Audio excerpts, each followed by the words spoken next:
Hello बच्चों, हिंदी की कक्षा में आपका स्वागत है। मैं संध्या रानी आप लोगों के समक्ष हिंदी पाठ्यपुस्तक क्षितिज का प्रथम पाठ लेकर उपस्थित हुई हूँ। भक्तिकालीन हिंदी साहित्य के श्रेष्ठ कविवर सगुण काव्यधारा के कृष्णमार्गी शाखा के कवि हैं। जी हाँ, यहाँ बात हो रही है सूरदास की, जो कि आज का हमारा शीर्षक है। तो आज का हमारा पाठ का जो शीर्षक है वो है सूरदास। सूरदास वात्सल रस एवं श्रृंगार रस का जैसा वर्णन सूरदास ने किया है वैसा किसी अन्य ने नहीं किया है। ब्रज भाषा में ब्रज संस्कृति को आधार लेकर कृष्ण भक्ति के मार्ग का अत्यंत ही मनोहर रचना की है। तो पाठ को आगे बढ़ाते हुए हम लोग सूरदास के जीवन परिचय पर चर्चा करेंगे। तो जीवन परिचय के अंतर्गत हम लोग सबसे पहले ये जानेंगे कि उनका जन्म कहाँ हुआ था। सूरदास जो थे भक्तिकालीन कवि थे और उनका जन्म 1478 ईस्वी में मथुरा मार्ग पर रुनकता नामक गांव में हुआ था। दूसरे किंवदंतियों के अनुसार सूरदास का जन्म दिल्ली के निकट सिही नामक गांव पे हुआ था। बाद में वो मथुरा और वृंदावन मार्ग के निकट गौ घाट पर आकर रहने लगे और श्रीनाथ जी के मंदिर में आकर भजन और कीर्तन करने लगे। गौ घाट में उनकी मुलाकात जो है वो वल्लभाचार्य जी से हुई। वल्लभाचार्य जी के विचारों से प्रभावित होकर सूरदास उनके सानिध्य में ही अपनी शिक्षा और दीक्षा पूरी की।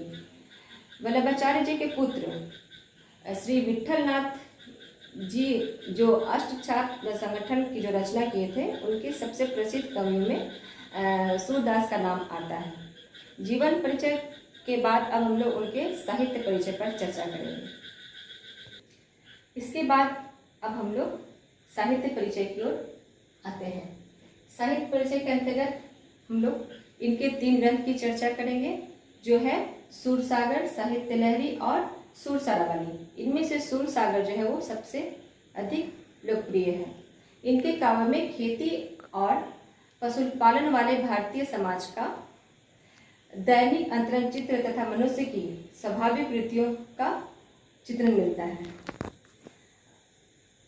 उनकी कविता में ब्रज भाषा का निखरा हुआ रूप दिखाई देता है। उनकी भाषा चली आ रही लोकगीतों की परंपरा की श्रेष्ठ कड़ी है। तो इसके बाद हम लोग पाठ की ओर वापस आते हैं और हम लोग इसके जो पद हैं वो 4 पद में जो ये पाठ को पूरा किया गया है वो हर एक पद की हम लोग चर्चा करेंगे। तो पद जो है वो एक संवाद है जो उद्धव और गोपियों के बीच में किया गया है और एक भ्रमर गीत के तहत इस संवाद को पूरा किया गया है।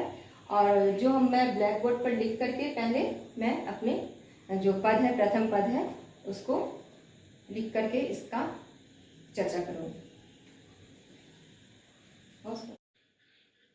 प्रस्तुत पद जो है एक भ्रमर गीत है और एक संवाद भी है।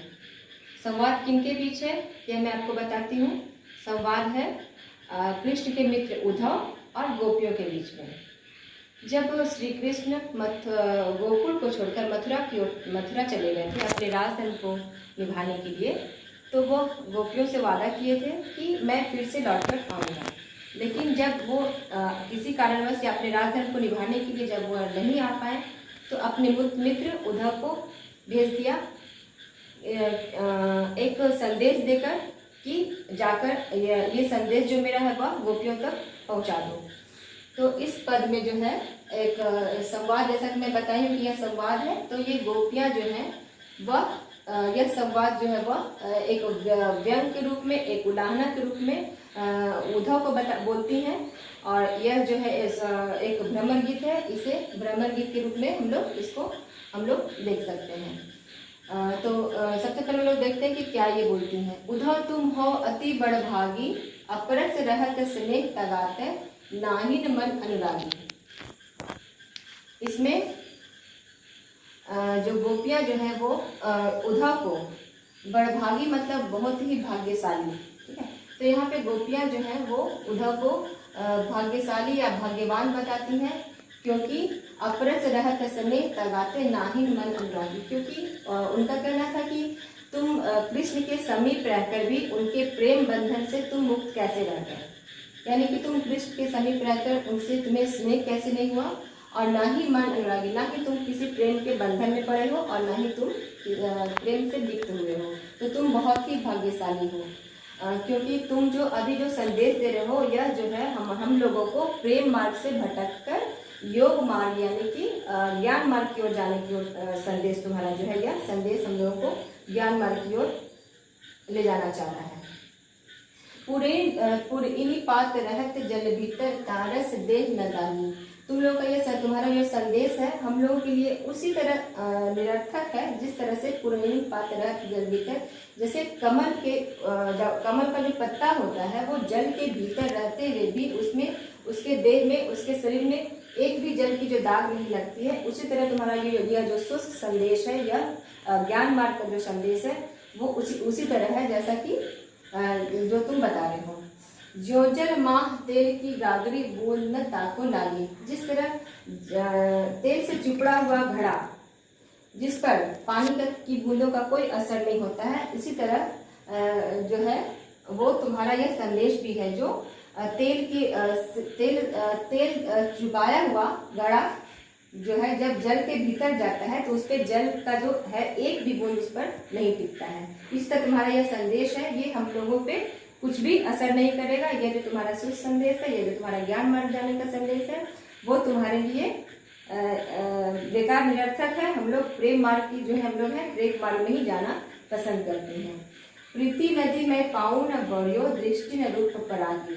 अब यहाँ पर जो गोपियाँ कहती हैं कि तुमको मैं हम लोग तुम्हारे बारे में उधर में हम लोग क्या कहें, तुमने तो अभी तक प्रेम की नदी में पैर भी नहीं रखा है और न ही दृष्टि रूप परागी, और न ही तुम्हारी दृष्टि में प्रेम क्या चीज़ है यह तुम्हारी पहचान हुई। नहीं तुम कि प्रेम को पहचानते हो।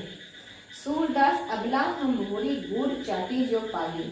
सूरदास के माध्यम से गोपियाँ कहती है कि हम अबला हैं, हम भोली भाली हैं, क्योंकि जिस तरह चींटी जो है वो गुड़ के प्रेम में गुड़ से वो इतना प्रेम करती है कि वो उससे चिपक करके अपना सर्वोच्च भी निछावर कर देती है।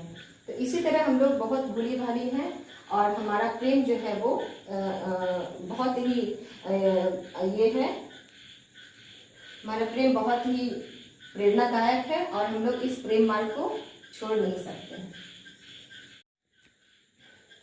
पाठ की ओर आगे बढ़ते हुए हम लोग पद 2 की चर्चा करेंगे।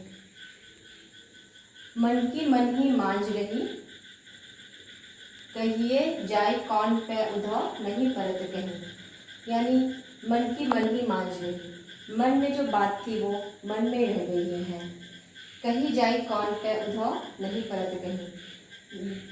ये जो प्रेम की जो बातें हैं वो हर किसी से कहीं भी नहीं जा सकती हैं और ये उद्धव ये तुम पर भी है, तुम्हारे सामने भी हम लोग अपने जो मन में जो हमारी बातें हैं वो हम लोग नहीं कह सकते हैं, क्योंकि जो प्रेम के हमारे कृष्ण के प्रति जो प्रेम है उसके कई परत हैं, वो हम तुम लोगों के समक्ष तुम्हारे समक्ष हम लोग नहीं प्रस्तुत कर सकते हैं। तुम्हारा ये जो संदेश है, ये जो ज्ञान मार्ग का संदेश है वह जो तुम सुनाए हो लोगों से, हम लोग उससे बहुत निराश हैं और जो हमारे कृष्ण प्रेम का जो यह परत है वह कई परत में है, इसलिए हम लोग तुम्हारे ये जो संदेश है उसको हम लोग नहीं मान सकते हैं।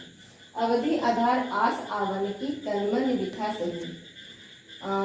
एक उम्मीद थी, एक इंतजार था कि जब कृष्ण आएंगे तो हम लोग सभी अपनी बातें हम लोग सब एक दूसरे से करेंगे, लेकिन यहाँ पर जब से तुमने कहा है कि वो नहीं आएंगे तो हमारे जो आस में ये इंतजार था, ये जो आस था वह जो है हम लोगों का टूट चुका है और तन-मन बिथा सही। और अब लगता है कि हम लोग बेकार ही जो थे, इतना हम लोग व्यर्थ, हम लोग इतना हमारा जो उम्मीद था वो व्यर्थ गया हमारा सब, क्योंकि अब तो वो आएंगे नहीं और वहाँ ऊपर से उन्होंने ये संदेश भिजवा दिया है कि तुम लोग प्रेम मार्ग को छोड़ करके योग मार्ग या तुम लोग ज्ञान मार्ग में चली जाओ या फिर ज्ञान मार्ग का पालन करो। अब इन योग संदेश ने सुने सुनी विरही विरह गई।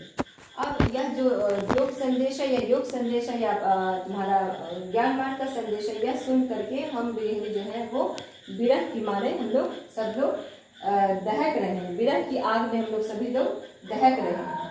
चाहती होती गुहारी जीते उतते धार रही, यानी कि जिससे हम लोग गुहार लगाना चाहती थी, जिससे हम लोग अपना जो हम लोग का जो गुहार था, हमारा जो बात था, वो हम लोग जो है जो हम लोग चाहते थे कि कृष्ण आएंगे तो हम लोग अपना अपना सारा लोग हम लोग अपना गुहार लगाएंगे। लेकिन अब उसी गुहार पे, या फिर हम लोग जिससे हम लोग को उम्मीद था, लेकिन अब उसी रास्ते पे हम लोगों को योग की जो है बातें हम लोगों को सुनने को मिल रही है कि तुम लोग योग मार्ग में प्रस्थान करो, प्रेम मार्ग को छोड़ दो।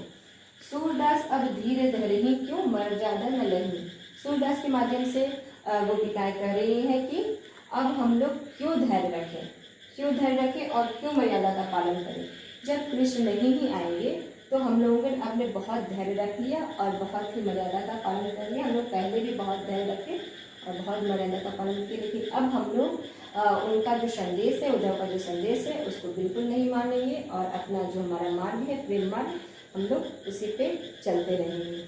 तो बच्चों, आज का यह पाठ हमारा यही समाप्त होता है। आगे का जो हमारा ये जो इसका पद है, 3 और 4 पद है, वो हम लोग अगली कक्षा में पूरी करेंगे। और इसका एक निष्कर्ष के रूप में हम लोग यह कह सकते हैं कि सूरदास ने अंधे होते हुए भी प्रकृति का बहुत ही सुंदर और स्वाभाविक चित्रण किया है, जो कि बहुत ही प्रेरणादायक है। तो बच्चों, आज के लिए हम लोग इतना ही जानेंगे। अगली कक्षा में फिर उपस्थित होंगे। तब तक के लिए धन्यवाद।